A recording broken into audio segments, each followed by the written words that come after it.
Bien, saludos nuevamente, una vez más aquí con otro trabajo, y en esta ocasión es del curso de electricidad y electrónica automotriz básica. El tema lleva el mismo nombre, electricidad y electrónica automotriz básica. Bien, mire, como usted sabe, estoy compartiendo diferentes trabajos, TRs, foros, autoevaluaciones, videotest, exámenes finales, etcétera. Bueno, puede contactarse con mi persona, este número, a través del WhatsApp. Ahí está. Y bueno, antes de comenzar también el trabajo, mira, ahí puede verlo ahí. Es todo el trabajo hecho, las preguntas guías. Ahí está, el proceso de ejecución, los dibujos, diagramas y esquemas y la lista de recursos y materiales. Ahí está. Mire, hay a veces, dependiendo la sede, varía un poco los trabajos, aunque sea de la misma carrera y el mismo curso. En esta oportunidad, mire, usted ve, son estas preguntas guía. Son esas preguntas guía. Como le digo, dependiendo la sede, varían a veces las preguntas guías o el planteamiento del trabajo que se plasma aquí en el proceso de ejecución. A veces varía algo mínimo, pero es otro trabajo. Y bueno, quiero decirle que tengo los diferentes trabajos, ¿no? No subo todos por obvias razones, pero bueno, aquí subo algunos que son de muestra. Bueno, si desea puede contactarse con mi persona para poder enviarle el trabajo. Y bueno, también apoya el canal, suscríbase, deje un like y un buen comentario para seguir subiendo trabajos. Si usted quiere que suba continuamente diferentes trabajos, bueno, suscríbase y apoya el canal. Apoye. Bien, comenzamos. Voy a darle una ojeada rápida nada más. No quiero hacer muy largo este video.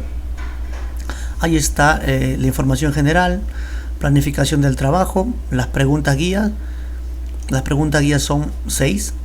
Dice la primera: ¿cuál es el procedimiento y qué equipos se utilizan para comprobar el funcionamiento del alternador? ¿Qué pruebas se realizan a la batería? La respuesta está aquí. Bueno, voy a leer una parte nada más. Cuando vamos a comprobar el funcionamiento del alternador, debemos tener en cuenta el primer indicio de un problema en el sistema de carga, que es cuando se enciende el piloto de batería en el cuadro, o sea, en el tablero, ¿no? En este caso será necesario comprobar la batería y la capacidad de carga del alternador. También otros elementos como la correa trapezoidal y las conexiones eléctricas. En el alternador encontramos 3 conexiones: la masa B, la salida de carga B positivo y la salida al cuadro de instrumento de positivo. El testigo de carga del cuadro tiene 2 positivos, el que viene del alternador y el borne 15 de la llave. Para una correcta revisión se deben comprobar las señales B negativo, B positivo y D positivo, la tensión de la batería, la corriente de reposo, la tensión del regulador, etc. Bueno, y aquí continúa la respuesta. Mira, esta pregunta, bueno, aquí hay 2 preguntas en uno, ¿se da cuenta? La primera es hasta aquí: ¿cuál es el procedimiento y qué equipos se utilizan para comprobar el funcionamiento del alternador? Y luego dice qué pruebas se realizan a la batería. Y así se tiene que responder. Aquí está la respuesta a la primera pregunta. Aquí está. ¿Cuál es el procedimiento? Y acá están los equipos que se utilizan: el polímetro, equipo de diagnosis y banco de pruebas. Y la respuesta a la segunda parte de la pregunta está aquí. Aquí está, que dice la segunda parte de la pregunta: ¿qué pruebas se realizan a la batería? Y aquí está. Bueno, para realizar las pruebas a la batería de un auto será necesario usar un polímetro que se conectará directamente a los bornes de la batería. Es aconsejable realizar estas mediciones una vez al año para evitar circular con una batería en mal estado que pueda dejarnos tirados sin previo aviso. No obstante, en los vehículos con motores gasolina, el sonido del motor de arranque puede ser indicador del prematuro deterioro de una batería, mientras que en un automóvil diésel puede suceder por sorpresa, ya que su motor de arranque requiere más esfuerzo y directamente no arrancará.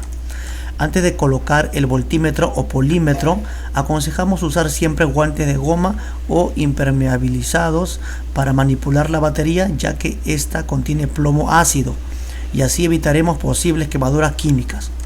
Para obtener unas medidas fiables, previamente es recomendable que el vehículo haya estado circulando al menos 1 hora por carretera preferiblemente, y después, si haya quedado en reposo, otros 60 minutos. Una vez tengamos cumplido los pasos anteriores, procederemos a realizar 3 tipos de mediciones. 1. Con el contacto quitado, el vehículo parado y el polímetro en corriente continua. 2. Dejamos el vehículo al ralentí 1 minuto y con el automóvil en marcha ponemos el polímetro en corriente continua. 3. Con el motor a ralentí y la tensión del voltímetro en alterna. Voltímetro o multímetro, ¿no? Y de preferencia un multímetro automotriz, que es el que usan los mecánicos automotrices. No es parecido al del que usan los electricistas industriales, pero tiene algunas diferencias. Bien, podríamos decir que la batería ha llegado al final de la vida útil si se cumplen estas 3 condiciones: que la medición 1 dé un valor por debajo de 12,2 volts, que la medición 2 dé un valor por encima de 14,7 voltios y que la medición 3 dé un valor por encima de 200 milivoltios. Otra información que podemos extraer de estas mediciones es, en el caso 2, en este caso, un valor inferior a 13,7 volts denotaría una batería descargada o sencillamente un alternador averiado que no procede a cargarla. Si la medida supera los 15 voltios, en cambio, sería un signo inequívoco de fallo en el alternador. En el caso 3, si el voltímetro refleja más de 300 milivolts, el alternador está en mal estado. Ahí está. Y las respuestas hay que acompañarlos con imágenes para entenderlo mejor. La respuesta y la imagen. Respuesta y la imagen. Mira, está probando una batería, la está verificando, está midiendo con su multímetro. Pregunta 2. ¿Cuáles son los componentes que mayormente se desgastan en un motor de arranque? ¿Cómo se comprueba el consumo de corriente de un motor de arranque y qué equipo o instrumento se utiliza? Esta pregunta es similar a la primera. ¿En qué sentido? En que hay 2 preguntas. Mire, hay una pregunta y aquí está la otra. Y se responde de igual manera. Aquí mira, vemos la respuesta y también vemos la imagen, y aquí la respuesta a la segunda parte de la pregunta y la imagen. Lo vamos a leer. Dice, la primera parte de la pregunta dice así: ¿cuáles son los componentes que mayormente se desgastan en un motor de arranque? Dice esta pregunta. Dice, el fallo más común de un motor de arranque está en las escobillas, ya que están sometidas a un continuo rozamiento y cada 150.000 a 200.000 kilómetros se desgastan por completo. Consecuentemente hay que proceder a su reemplazo. Por esta razón es aconsejable no mantener la llave en contacto en la posición de arranque durante muchos segundos. Otra falla puede estar motivada por el solenoide, cuya solución es su sustitución inmediata. Sin embargo, aparte de la batería, existen más variables que llegan a hacer del coche una mera máquina estática, o sea, que no se mueva, tales como malas conexiones eléctricas debido al efecto de la corrosión y el desgaste, falta de inyección de combustible, falso contacto entre los componentes eléctricos causadas por las vibraciones del motor o la suciedad o el mal funcionamiento del sensor de presión del embrague en los coches modernos. Sí, ese sistema que obliga a pisar el embrague para arrancar el auto. Esta es una imagen. Ahora mira, en la segunda parte de la pregunta dice así: ¿cómo se comprueba el consumo de corriente de un motor de arranque y qué equipo y instrumento se utiliza?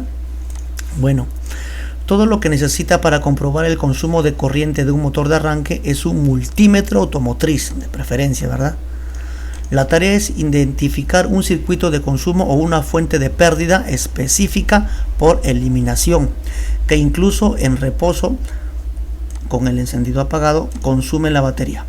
El problema más común de pérdida o fuga de corriente ocurre en vehículos usados, debido a que las condiciones tanto climáticas como viales provocan la destrucción, agrietamiento y abrasión de la capa de aislamiento del cable. así como la oxidación de los nodos de conexión de la electrónica y los contactos del bloque de terminales. Tales fugas en el sistema eléctrico de un automóvil pueden provocar una descarga de la batería y, en casos extremos, un cortocircuito e incendio. En un automóvil moderno con muchos aparatos eléctricos aumenta el riesgo de este problema. Las lecturas ideales deben ser 0 y las lecturas aceptables y máximas son 15 mA y 70 mA, de 15 a 70 mA respectivamente. Sin embargo, si los parámetros fueran, por ejemplo, 20 mA o 40 mA, esto es normal, es la tasa de corriente de fuga permitida, ya que los indicadores fluctúan dependiendo de las características de los circuitos electrónicos del automóvil. En los automóviles de pasajeros, una corriente de fuga de 25 a 30 mA, máximo 40 mA, puede considerarse normal. Es importante tener en cuenta que este indicador es la norma si solo funcionan los componentes electrónicos estándar en el automóvil. Cuando se instalan dispositivos adicionales extras, la corriente de fuga permitida puede ser de hasta 80 mA. Muy a menudo dicho equipo es una radio con una pantalla multimedia, altavoces, subwoofer y sistemas de alarma no estándar. Aquí también una pequeña imagen que acompaña la respuesta. Pregunta 3. ¿Qué sucede cuando el motor está fuera de puesta a punto? Y la segunda parte de la pregunta dice así. ¿Por qué es importante calibrar las bujías y cada qué tiempo se debe realizar? Bueno, ¿qué sucede cuando el motor está fuera de puesta a punto? Bueno, se debe tener especial precaución de no arrancar ni mantener en marcha un motor con una incorrecta puesta a punto, puesto que el motor puede verse perjudicado gravemente y llegar a crear roturas o fisuras de un costo elevado. Con el motor fuera de tiempo correcto, las válvulas no trabajan en sincronía con el movimiento del pistón y el motor mostrará las señales de una correa de tiempo dañadas indicadas en el siguiente punto. Si la correa o cadena de tiempo falla, es probable que se dañen las válvulas porque éstas pueden golpear el pistón. La segunda parte de la pregunta dice así. ¿Por qué es importante calibrar las bujías y cada qué tiempo se debe realizar? Bueno, la respuesta es esta. Se necesita una bujía precisamente calibrada para el correcto funcionamiento del motor. La calibración afecta la temperatura de la chispa de una bujía. Esta tiene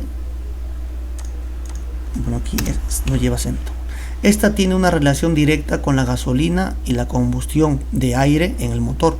Por tal motivo, si abres la calibración, podrás obtener una chispa más grande, que se utiliza para maximizar la eficiencia en algunos motores personalizados. Cabe destacar que para poder calibrar las bujías debemos saber la distancia que lleva entre los electrodos.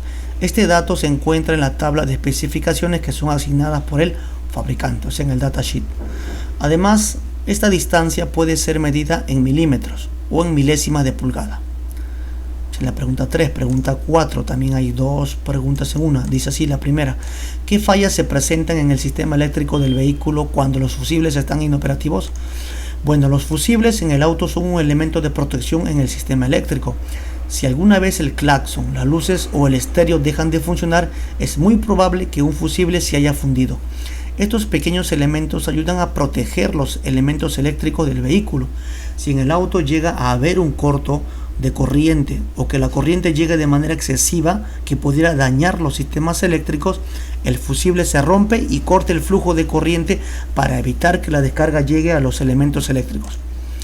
Bueno, la verificación de luces al sistema de luces del vehículo se puede realizar de dos formas. Verificación del mando conectado en el vehículo, aquí lo vemos, y la verificación de mando desconectado del vehículo. Ahí está, puede verlo. La segunda parte de la pregunta dice así: ¿qué verificaciones se realiza al sistema de luces del vehículo? Bueno, acá primero una pequeña imagen que acompaña la primera parte de la pregunta o de la respuesta. Y aquí, perdón, aquí me equivoqué. Este párrafo es la respuesta a la primera parte de la pregunta. Y ahora la segunda parte de la pregunta que dice ¿qué verificaciones se realiza al sistema de luces del vehículo? Aquí está. Dice la verificación al sistema de luces del vehículo se puede realizar de dos formas. Y aquí está. A y B. Verificación del mando conectado en el vehículo y verificación del mando desconectado del vehículo. Aquí están los detalles. Para acortar el video no lo estoy leyendo, pero puede verlo ahí. Una imagen que acompaña la respuesta. Pregunta 5. ¿Qué es un multímetro automotriz y qué funciones tiene? Bueno, el multímetro automotriz es un instrumento eléctrico portátil que permite medir las magnitudes eléctricas activas y pasivas, y sus funciones son diversas. Ahora bien, para cada una de esas funciones, el multímetro automotriz debe estar configurado de una forma específica, como las que se muestran a continuación. Bueno, aquí dice qué funciones tiene. Bueno, acá mide la corriente, la tensión, también mide la resistencia, también el nivel de aislamiento de los conductores eléctricos. Bueno, también mide continuidad y también mide los diodos. Ahí está. Y ahí está. Acá hay un multímetro automotriz. Lo están usando. Ahí están sus diferentes funciones. Están alrededor de esta perilla que se gira según la función que quiera realizar. Ahí está. Ahora la segunda parte de la pregunta dice así: ¿cuál es la diferencia entre una resistencia fija y una variable? Bueno, la diferencia entre una resistencia fija y una variable es la siguiente. Resistencia fija, su valor en ohmios es fijo, por eso dice fijo. Estas a su vez se subdividen en resistencia de usos generales y de alta estabilidad. Para su fabricación se utiliza carbón mineral en polvo y resina aglomerante, generalmente. Sus características es pequeño tamaño, resisten hasta 3 watts, bueno, hablando de potencia. Su tolerancia de 5%, 10% y 20%, y tiene una mala estabilidad de temperatura. Ahora, la resistencia variable son aquellas sobre las que se desliza un contacto móvil. Su valor varía, a diferencia del fijo. Varía de un determinado parámetro del cual dependen.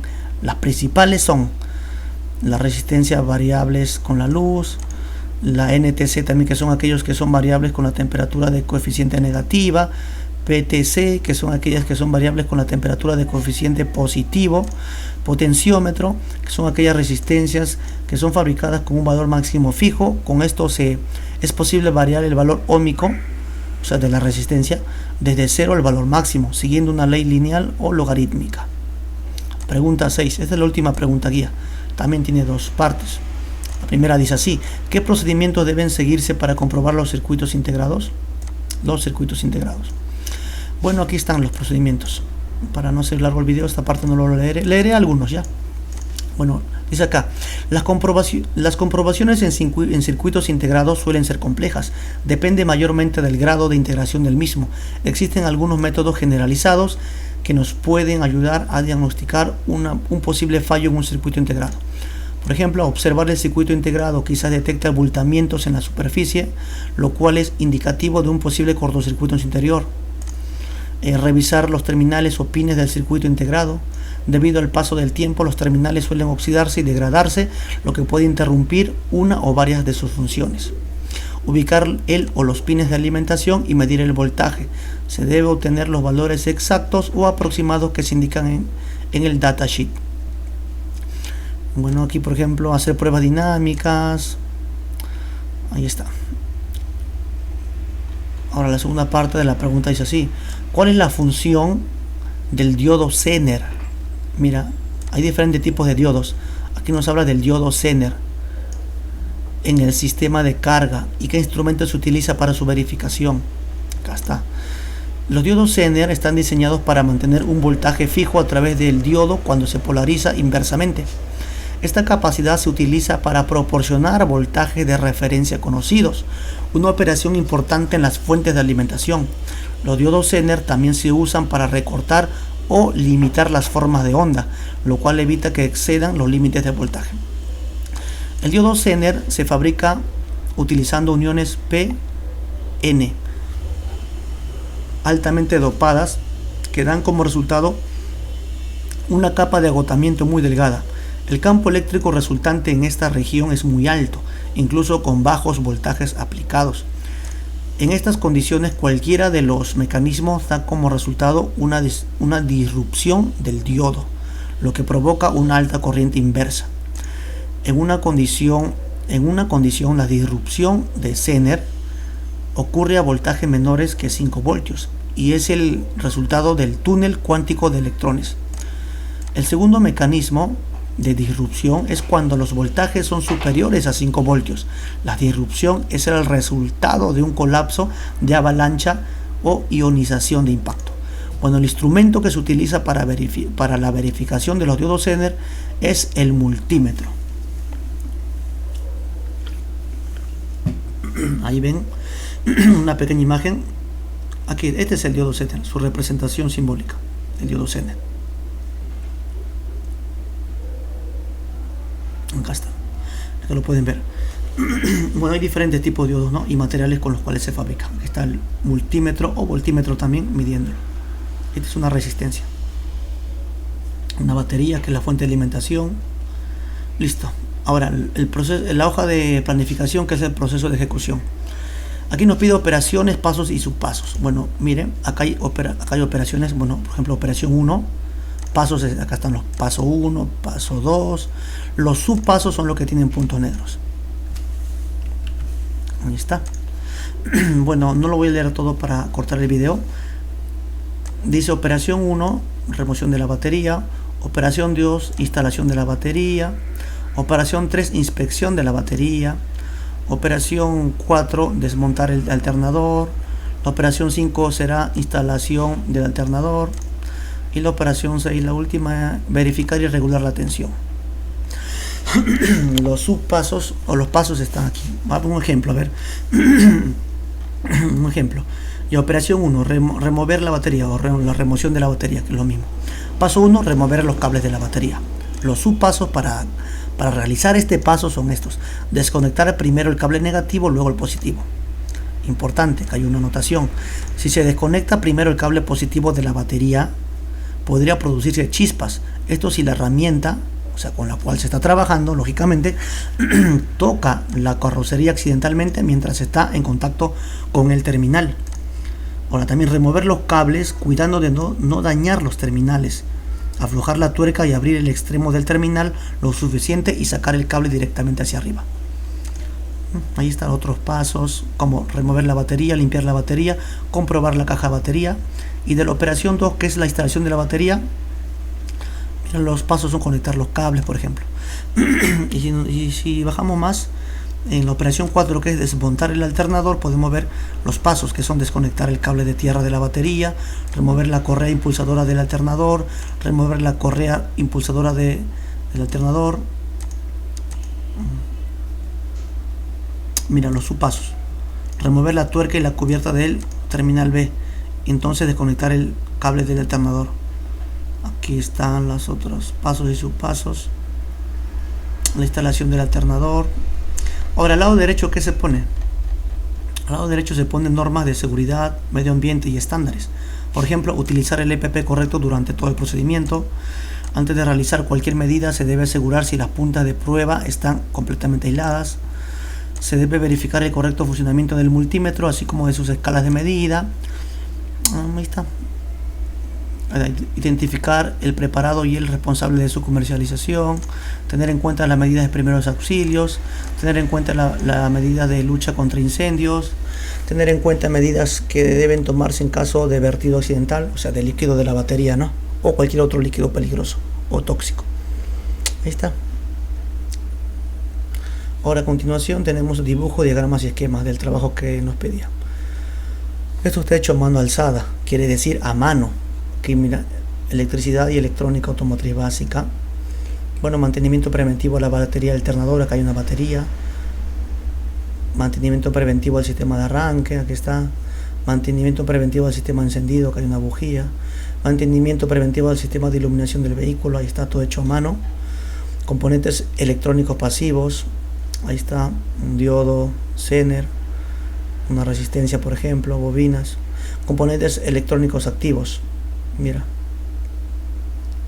Ahora aquí también tenemos otro dibujo, por ejemplo, del regulador rectificador, generador, el switch de ignición, la batería, el fusible. Aquí tenemos otro, pueden ver ahí las diferentes partes. ¿Ves? Acá está el motor.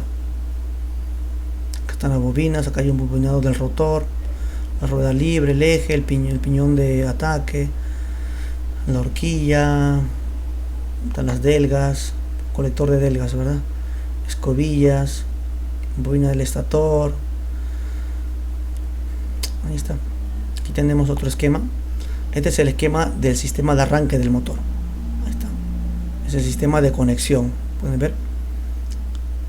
Acá hay un relé, fusible, el switch para encender. Acá está la fuente de alimentación que es la batería. Positivo y negativo tierra. Ahí está. Acá hay otra imagen.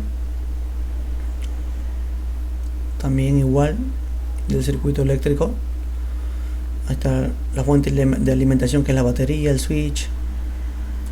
Acá, mira, acá están los conectores, el rotor, condensador, etcétera. Listo. Y aquí la lista de recursos y materiales. Nos pide máquinas, equipos, herramientas, instrumentos y materiales e insumos. O sea, todas las herramientas, materiales, equipos que se utilizan al realizar todo este proceso. Mira, este proceso. Entonces todos los materiales, equipos, herramientas que utilizas en este proceso se plasma aquí al último. Por ejemplo, en máquinas y equipos usamos un multímetro automotriz, comprobador de corriente directa, VDC, o sea, voltio, tensión de DC en inglés, ¿no? Direct current, o sea, corriente directa en inglés. Comprobador de batería, cargador de batería, estación de soldadura, medidor de presión de combustible, etcétera. EPP, equipo de protección personal, gato hidráulico. Herramientas, juego de alicate, juego de destornilladores, pelacables, cuchilla, llaves combinadas, juego de vasos y carracas, juego de llaves Allen, densímetro de líquido de la batería, juego de extractores de bobina de encendido, llave para bujía magnética, vaso magnético para bujía. Materiales, guante de látex, dieléctrico, máscara antigas, linterna portátil, camilla automotriz, agua destilada, ácido, cables, cinta aislantes, terminales, portafusibles, fusibles, borne de plomo y socket. Bien, si desea que le envíe el trabajo, escríbame acá este número de WhatsApp. Aquí está. Escríbame a ese número, contáctese conmigo. Tengo diferentes trabajos, y bueno, estaremos en comunicación y ya pues, se lo puedo enviar. Suscríbase al canal, apoye, si quiere que continúe subiendo más trabajos, apoye el canal, suscríbase, envíe un buen comentario, un like, para poder subir más trabajos. Apoye de esa manera, no le cuesta nada. Gracias y hasta la próxima. Continuaré subiendo más trabajo con la ayuda de Dios. Hasta la próxima, cuídese mucho.